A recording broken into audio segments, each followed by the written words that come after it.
In una ciotolina metto olio extravergine di oliva, sale,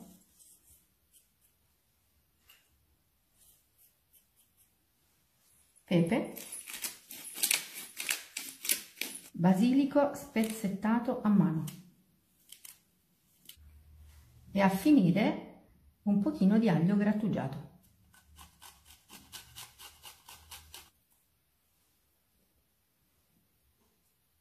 Lavoriamo tutto con una frustina. Il nostro olio è pronto, possiamo lasciarlo da una parte e procediamo con il resto della ricetta. Ora iniziamo ad affettare le melanzane.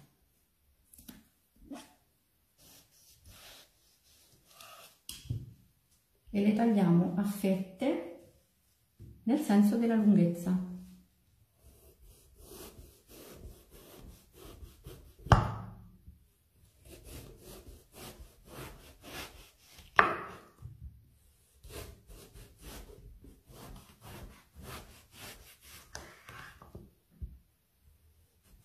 Adesso, con l'olio aromatico preparato in precedenza, spennelliamo le melanzane.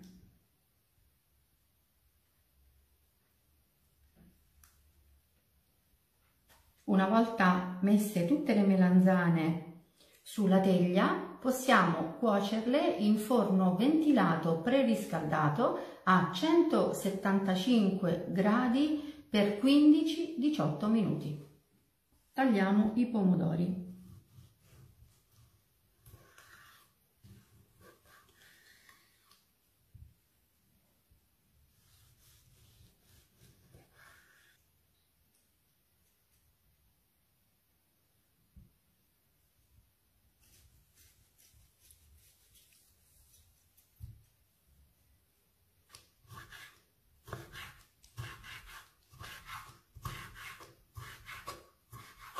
Una volta che abbiamo messo tutti i cubetti di pomodoro in ciotola, andiamo ad aggiungere basilico, sempre spezzettato a mano, mettiamo olio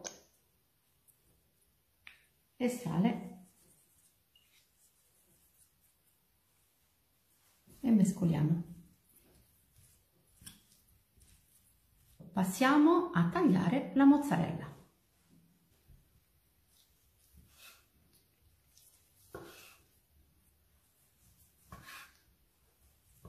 E anche la mozzarella la mettiamo in una ciotola. Ecco le melanzane appena sfornate, le ho tenute in forno esattamente 18 minuti.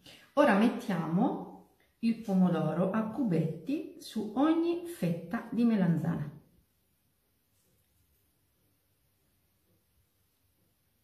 Ora inforniamo di nuovo le melanzane per 6-8 minuti a 180 gradi. E siamo all'ultima fase. Aggiungiamo la mozzarella.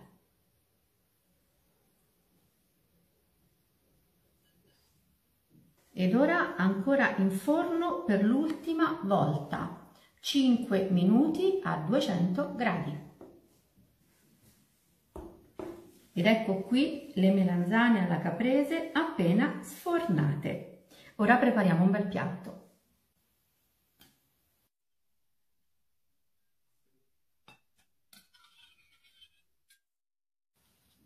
Basilico e un filo di olio extravergine di oliva.